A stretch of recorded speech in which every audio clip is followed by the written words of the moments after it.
should start by sort of brainstorming on who are the insider threats. What are the different types of insider threats that we might need to be concerned about, and what businesses would these people be going after? Anybody want to jump in and start that conversation? I'll go in because I see myself as next to you in the box now, so I'll go next. So as you think through an insider, and there's a lot of different definitions that we use for an insider, but the insider threat is really a malicious actor inside the organization that either due to being disgruntled about something that happened in the organization or having concerns about a particular use case wants to harm the reputation of the brand, harm the reputation of the organization. And using a number of different mechanisms, one of the areas where insiders typically do is leveraging intelligence from the inside of the organization to share externally for financial gain or what have you. The insider could also be one that is in the process of leaving an organization and wants to capture intellectual capital of the organization to take to a competing firm or competing organization. And the final category of an insider is also a innocent insider that has been taken over by an attacker and operating unknowingly on behalf of a threat actor within the organization for the purpose of also data exfil. I mean, the typical motivation or the driver of an insider is really focused on either harming the brand or intellectual capital loss. All right, so Ben, do any of those types of threat actors apply to a commercial business like Aflac, or do you have different types of threat actors that you would call insiders, or the same?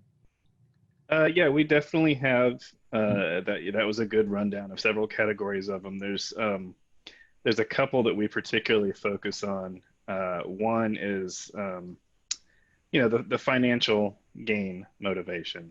Someone who is an insider who's looking to exploit the business practices of the organization, either through some sort of compensation or benefit fraud, or through exploiting our policyholders and customers' information to some extent to try to gain income for themselves.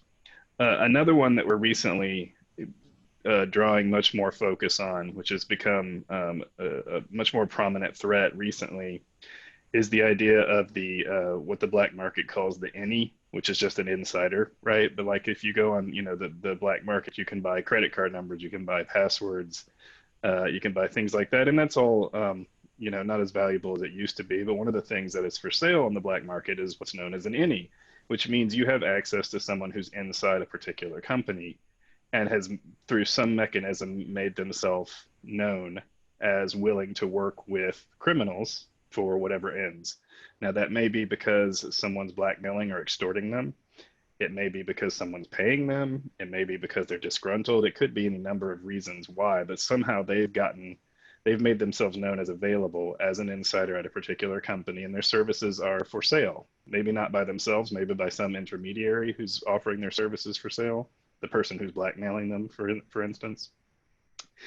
And the intent there by criminal organizations could be any number of things. It may not necessarily be to steal from our policyholders or to steal from us as a corporate entity. It may be to commit a crime against some other organization, just leveraging our name or leveraging access to our systems.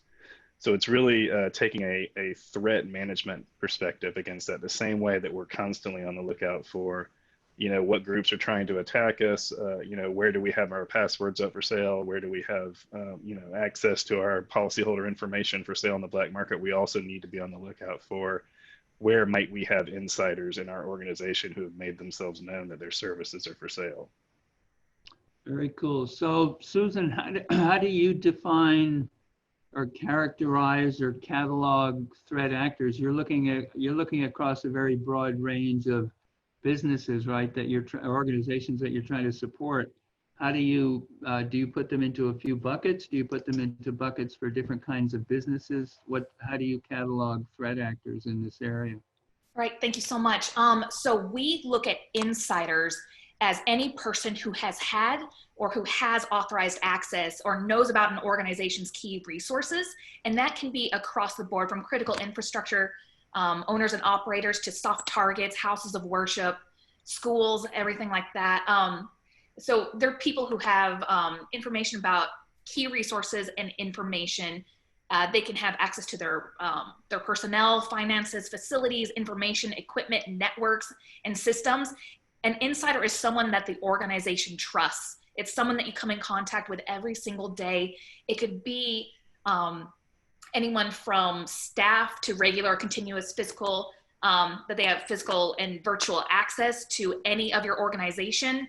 It could be a full-time employee, seasonal help, security, contractors. And so we really look at the holistic approach of an insider and how they're going to express insider threat. We bucket those into violence, espionage, sabotage, theft, and cyber. And all of those things can be, aside from violence, intentional or unintentional. Everything from piggybacking through a security system to clicking on a phishing attempt. And so that's how we define the threat expressions. That's good. So that's a very broad definition. So given that, which I think is good, it does kind of capture everybody. Could the panelists address what specific security controls can you think about implementing? I mean, obviously we can all do the cybersecurity framework. We can do NIST 853. We can do all the 27001. We can do all the good stuff that we're trained to do. Are there specific controls that will help defend against the type of broad range of insiders that Susan just defined, or do we need completely new controls to address this problem? So there are nascent capabilities that are already built into our controls. And those capabilities are part of the practice of how do you identify and model behavior of an actor. Now, there's one keyword I just used in that explanation that says behavior. There is what is normal that a person does. So if you look at the typical behavior of how a person works, how they compute, when they work, when they badge in, when they log in, all those things kind of models the typical behavior that should be profiled over a period of time.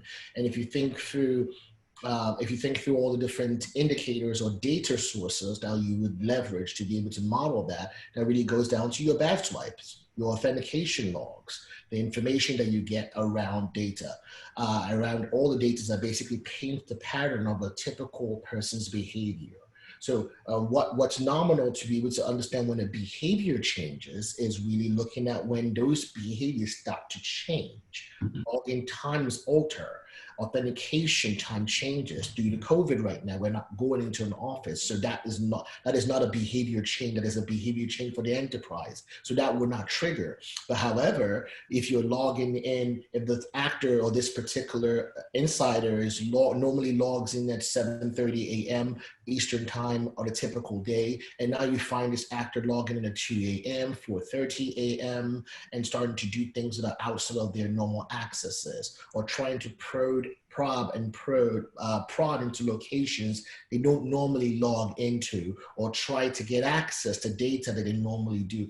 Those indicators will bubble up as alternative or malicious indicators that paints the traction of normal bad behavior.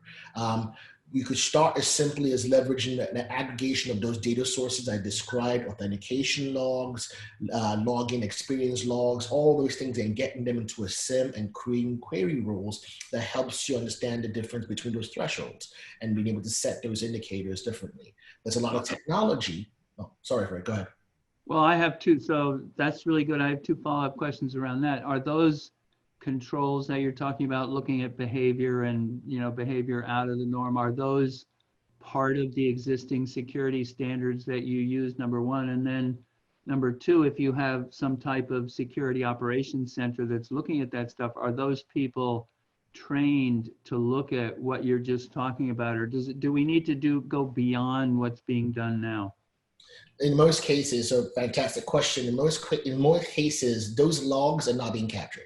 There are things that are being generated but we don't tend, we do pay attention to authentication logs. That's part of the things we use to understand normal behavior. We pay attention to those, but badge swipes from a physical access perspective, some organizations don't collect those, or they collect it in a different repository outside of the cybersecurity log because it's meant from a facility perspective. And in some organizations or some locales, you actually can't collect that because it's a violation of a person's privacy or violations of a GDPR rule, because now you're monitoring. Workers' council could basically raise a red flag for that person because now you're checking on that person's behavior and monitoring performance. So those are the kind of the blockers that happens there. But just telling it back to the point, all those logs are there. Most organizations can leverage their existing security operations teams to collect that data, those data sources into their SIMs.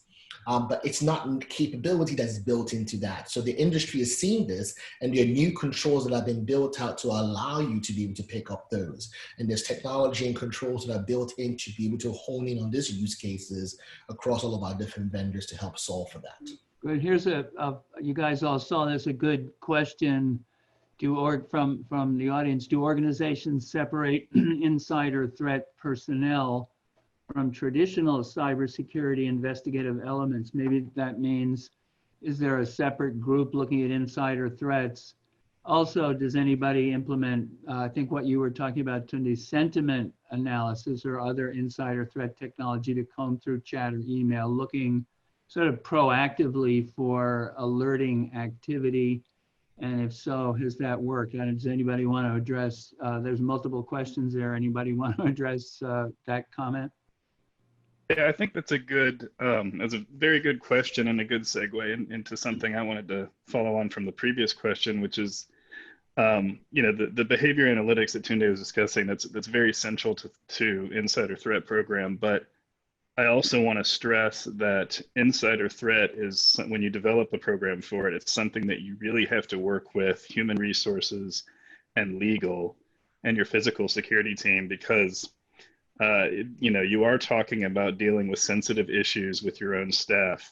And just as a illustration, when I first presented our insider threat program to our board of directors, which they didn't get into detail in it, but I gave a brief discussion of it, the very first and only question I got from the board was concern over whether this program could be used unintentionally or intentionally to unfairly target certain groups or certain people within the organization, and whether or not it might have unbalanced effects on the employee population.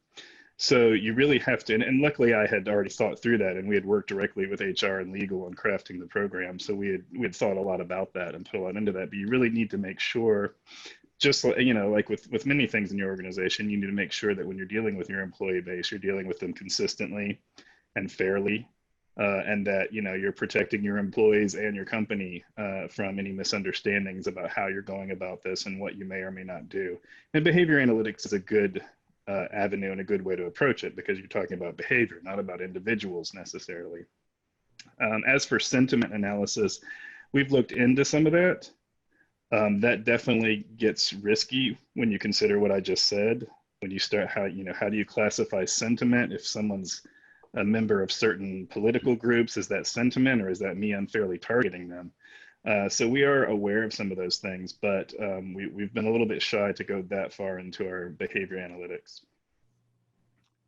Very good. So Susan, you look at a lot of different organizations outside of the government, right? You probably have an interface with more people. What do you see companies doing or organizations doing? Are they more concerned about this than in the past? And what kinds of steps are people taking? Actually, I want to go around the whole room and ask everybody for their top 3 steps that they should take to combat insider threats. Some have been mentioned, but you can do technology, people, process, partners.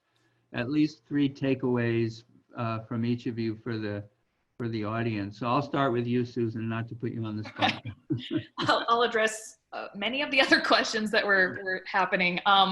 Sure. So companies create an insider threat mitigation program to identify, assess, and manage insider threat incidents.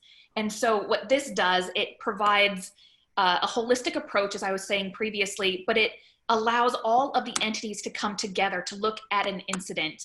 The question was, do you separate insider threat personnel from traditional cyber and security investigative elements? And it really just depends on how the reporting happens. If it's a person who reports some kind of activity or concerning behaviors that a person is exhibiting, they will go through the insider threat mitigation program and go through an assessment with the group that is very trusted, vetted, knows their stuff from HR, from legal, from CRCL, civil liberties and civil rights. And so then you have those cases, but then you can also have cases that stem from the user activity monitoring, from the strange anomalies of cybersecurity that are being flagged. And that's when you would start your assessment as well into an insider threat, because you then start looking at the behaviors of the individual, what circumstances are going on, what are the environmental factors that could be impacting this person to possibly go down the pathway of an insider threat. And so it's really important. And you had mentioned that, how do you, or maybe it was Ben, about how do you combat the people who are falsely reporting, but that's why you have the insider threat mitigation program, to look at it, to ensure that you're running down all of the leads, you're talking to coworkers and supervisors, because you will get fraudulent claims. That's just the nature of the game with any investigation. But it's important to show the workforce that you take it seriously and continue from there. So the takeaways are to create an insider threat mitigation program, have senior leadership or the senior organization, the managerial part of the organization, really accept and embrace the insider threat mitigation program. And then you would want to create your multi-disciplinary team. So those are like the starting point. Some really good resources are to go to Carnegie Mellon, the Software Engineering Institute. They have a lot on insider threat, as well as the National Insider Threat Task Force. But do you want to make a mention of work that your group's doing, or? Sure. We are completing an insider threat mitigation guide, and that is in order to have the private sector either start a program or enhance their existing insider threat program. It goes through the framework of defining insider threat, defining what your assets are, your critical key assets in order to protect those assets, and then you identify, assess, and manage an insider threat. And where can people find your work when it is published? Will it be on a government website somewhere? Or? It is. It's on CISA.gov, CISA.gov. We have an insider threat mitigation website already on there. You can go to CISA.gov/hometown security. And that is where you can find anything from active shooter preparedness, insider threat, vehicle ramming mitigation, safe schools, houses of worship protection, to go on a tangent. Right. Now, somebody also, one of our listeners also is asking, just to follow up on what controls you can use for insider threat. Somebody was asking about DLP, data loss prevention. What do other panelists think about? Is DLP effective? Some people say it has too much overhead, it doesn't work. Has anybody implemented it, and what have the experiences been? So it's definitely that I love a lot. It is a definite data point to leverage, because if you think about it, one of the key conversations is tracing and tracking data lifecycle. So one of the topics that we kind of honed in yesterday on is just the protection of data. We have a brand in our firm which is really respect data. So, I mean, as you respect data and manage the soup to nuts from creation to deletion of data, and having a capability layer from a data-centric architecture principles of understanding data throughout that life cycle, you're able to follow data. The movement of data is a clear indicator, because you're able to know how you normally use a data set. And if you're changing the behavior of how you're using a data set, that would be a bubble up indicator. So DLP definitely is a key control that would help fade into the insider threat program. Okay. And another person here was asking about join and leave process. How do people handle that? Because you read about a lot of breaches where somebody's terminated from the company, but they hang around for a little while. do you guys feel once somebody leaves the company, they should be escorted out and all access removed? Or how do you handle that in the real world? So, go ahead, Ben. Sure. Yeah, I think that's very important for a number of things. It's a big part of our security program to have good identity and access management controls. And we have, we made it a very strong requirement from a policy standpoint that our access controls be automatically tied to the HR system. So that, and if you think about it, in theory, that's how it should work, right? If HR says this person doesn't work here anymore, there shouldn't be a lot of intermediary people then going and making decisions about whether or not they should have access. Automatically, as soon as they are no longer employed, all access is revoked. And that's just systems talking to each other, and there's not people involved in that process. And that's important. It gives HR peace of mind for when they're scheduling things with what they may consider to be a high risk termination. And it's also part of our insider threat program, right? I will say, in addition to that, one of my takeaways from this, and I believe Susan already mentioned this as well, is that there are definitely tiers of risk that you want to look at. So in general, most of our behavior analysis that's going on internally is not going on full-blown aggressive against all employees at all time, right? Most of it is looking at people who have either recently had disciplinary action for something, have turned in their 2-week notice, have had unexpected leave, things like that. There are certain things that people put people in higher categories, which then trigger most of the analysis. We're not really watching every keystroke of every employee all day long. We are looking for some anomalies there, but it's really against those higher risk categories that you identify. Can I ask about that? So let's say, Ben, somebody does put in their 2-week notice.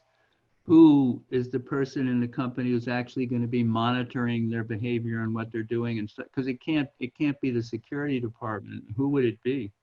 Right. So at that point, it's automated as much as possible, and that's by design so that it's consistent. So, the number one thing we don't want to do and won't do is a manager call us up and say, I really don't like that guy. Can you turn up the monitoring on him? Like, that's not a capability at all. But we will move people into, and you'd be surprised how many managers want us to do that, right? I mean, that's a frequent request, but we're not going to do that. But what will happen is automatically when certain things are identified, like disciplinary action or 2-week notice, things like that in the HR system, that automatically adds more use cases of behavior analysis that are done on that employee, looking for, large file transfers, looking for abnormal login times, things like that. Those things are heightened and can actually become security operations tickets as opposed to, possibly flying under the radar at other times. Yeah, that's very good. So it sounds like that's a good area where artificial intelligence could help rather than just, you can't have people looking over everybody's shoulder. But another person here was asking about kind of least privilege. So if everybody had access to just what they needed, that could very well reduce insider theft, right? Do you guys agree? And are there ways of, because usually what happens is people get too much access if they've been with the company for a number of years. Has anybody found tools or processes or procedures to really keep people's access to what they really need? I hate to be the buzzword bingo guy, but the reality is IAM, as Ben alluded to earlier, is exactly that critical part of the program. If you think about an insider threat program, it's just an enhancement to things that you've done from a practice perspective. You alluded to that, Fred, earlier, people, process, technology. From a process perspective, the life cycle of the person's management of credentials, really taking that zero trust principle into mind is really, really important. So at the point when you no longer, again, going back to our brand, respect data, at the point that you no longer have a need to know particular data, you should no longer have access to it. So it should be a core practice from an IAM perspective. I mean, the world has moved from just traditional, I need access, grant me access, to really challenging the conversation of saying, do you need access to this database in your current role?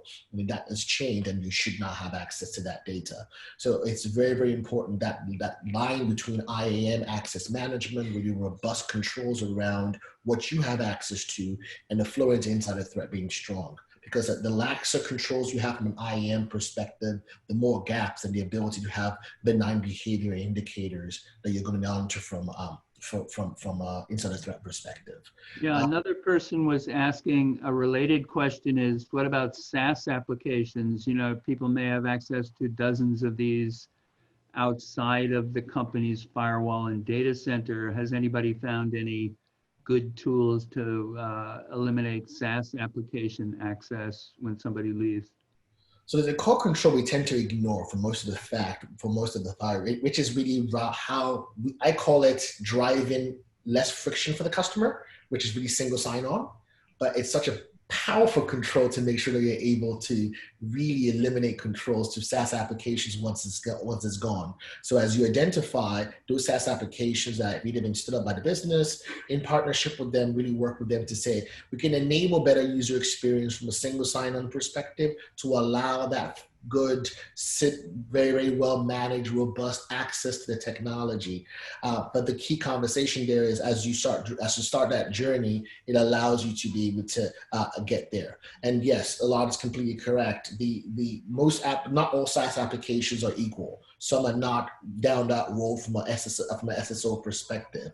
But the good thing about the other conversation is, even though it doesn't support it, there's form-based capabilities depending on who you partner with to drive your SSO capabilities that can model the element of SSO, or at least granting controls to those applications. So at least you get a layer of control around that. So when you do terminate access, you're able to remove. I see. So by using the SSO process, you can eliminate access to a lot of these SaaS applications when the person leaves, right? And not have a lot of orphan applications out there. That is correct. Yes, we made SSO a policy for that very reason. So SSO is required at our organization for all applications. And we have a few exceptions, but not many. It's required for that reason.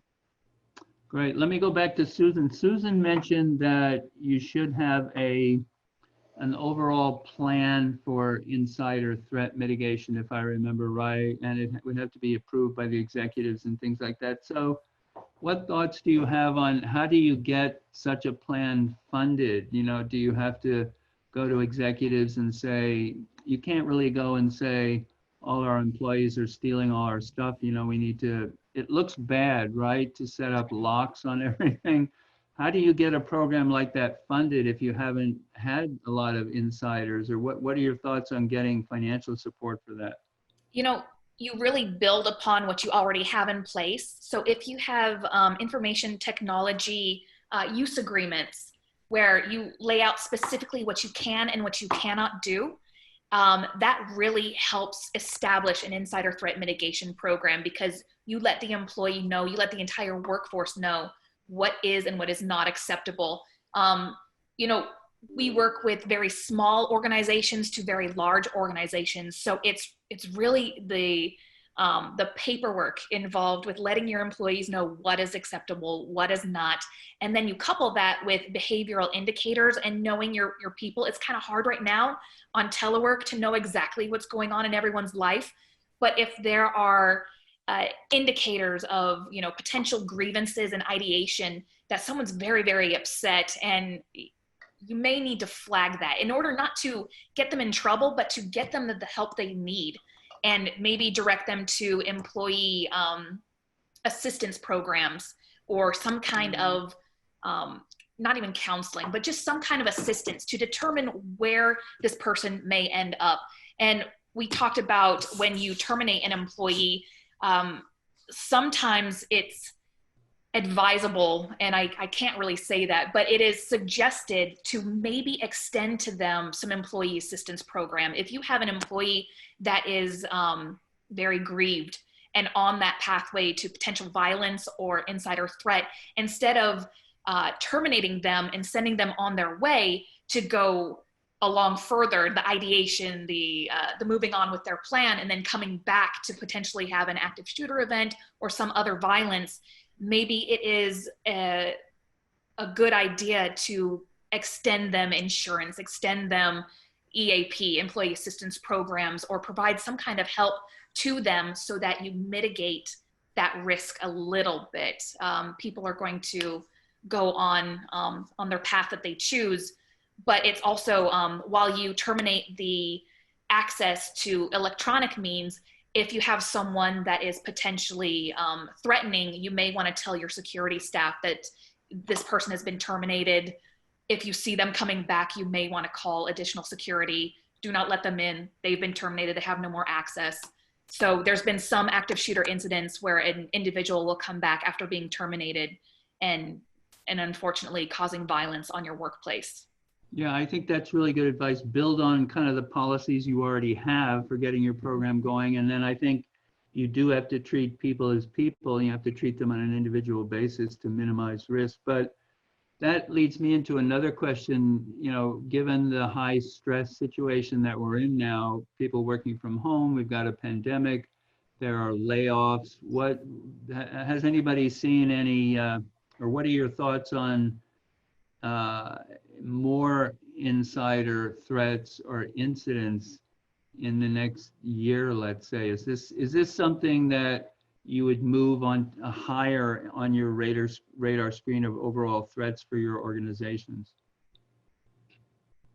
I think it stays pretty front and center from the perspective of exactly what you just described, where, and there's a compendium of different things. If there's a failure in any of the controls we've all talked about, you know, roll up leaver program, joiner leaver program, identity access failures, excessive permissions here and there, all those different things. It's a failure in those programs in this current mode of work.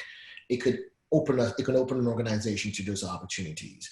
But the reality is, I think there's a level of heightened awareness that we need to leverage. With that, again, giving a shout out again for the latest session that will happen around just making that a cultural thing. So it comes from being emphatic leaders, where we carry a lot of empathy for our people, but carrying the mode to the entire organization that they are that level of awareness. They are monitoring control, because they as people are the ones that can actually see those things here. Yes, it will give some false starts, but there's a lot of value in enabling your organization's culture to basically message things over to you in this new work environment if strange behaviors are detected. Because again, as we said, is a behavior thing, is a people thing.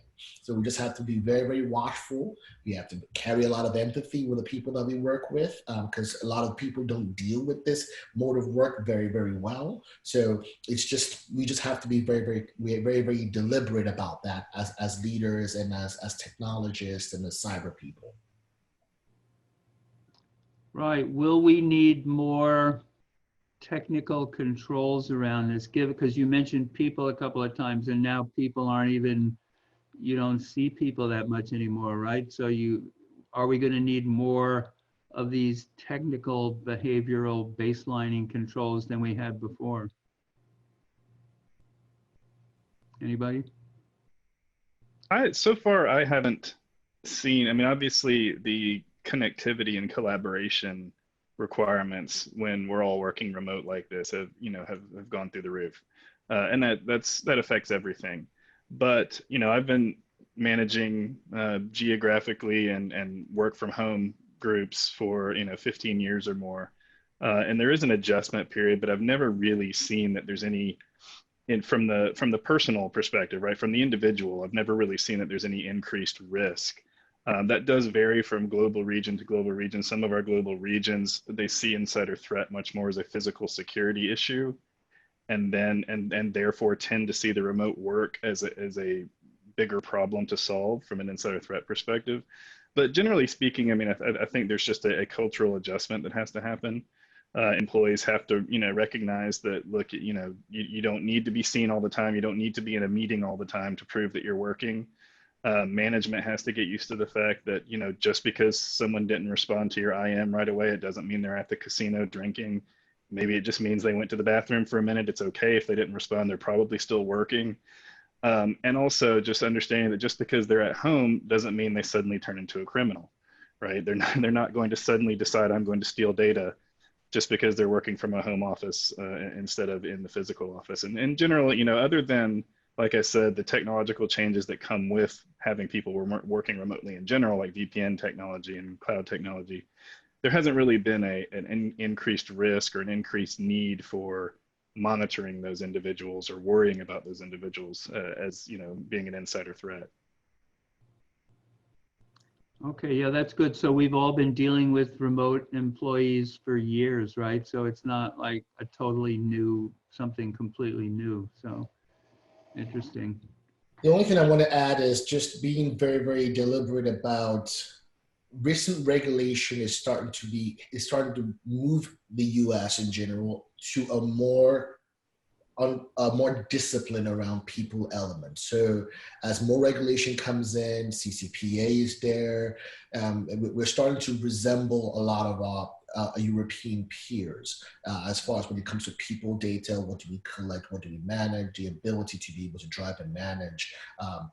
So GDPR is a very big one, but CCPA is strongly following behind, and there's a lot more coming. So we have to make sure that we are staying close to regulation, staying close with our legal teams, our compliance teams, as these things start to change. Because the themes on what you can collect, what you can pay attention to is changing daily, especially for US-based organizations. So what you could do before, you might not be able to do tomorrow. So it's very, very important that you're able to continue to follow through on the compliance regimes for things you're allowed to do, data points you're allowed to collect, the aggregation you're making about people and what they're doing from a normal behavior perspective. Yeah, here's a very good question I was going to bring up. Somebody reminded me, but it's the question of KPIs, security metrics. Security is all about measurement, showing the board of directors what you're doing. What have you all found to be effective to measure the success of your insider threat program, and how do you present that to your board of directors or management? Let's throw out an easy question. I just want to interrupt. I'm sorry for a minute. We just have about 3 minutes remaining, so I just wanted to let you know. All right, 3 minutes, that would be good for this question. Well, I use dollars a lot when it comes into play, right? So it's easy to show internal fraud stuff. You know, as we formalize more of an insider threat program, the fraud department starts to see, you know, more exposure prevented and fewer dollars lost. So that's always an easy one. It doesn't take a lot of technical explanation when you're talking to the board. Okay. Tunde? Other the dollars one is definitely a very, very big metric to use, but also if you kind of watch how your culture changes as well, because nothing sells than people understanding they're being monitored. So think about, for those of us that have worked and consulted with the federal government before, with the big bold banner that you are being monitored, once that conversation starts to say that we're watching badge swipes, there's a change to how people start to use technology. So indication on exactly the incident trends. Elad, you are amazing. The incident trends that starts to change on just those indications, it's fantastic for an organization. So showing those INTP type incidents and how the call change and how there's reduction just from that. I mean, the key conversation starts with that awareness. Again, it goes back to culture. Once people know we're all being monitored, we have people that are human firewalls paying attention as well, the numbers, the type of incidents that occur will start to reduce very quickly. Well, I guess we only have a couple minutes. Besides Susan's website, are there other reference sites does the Carnegie Mellon work? Are there other reference sites or articles that people could recommend for listeners to go to learn more about this?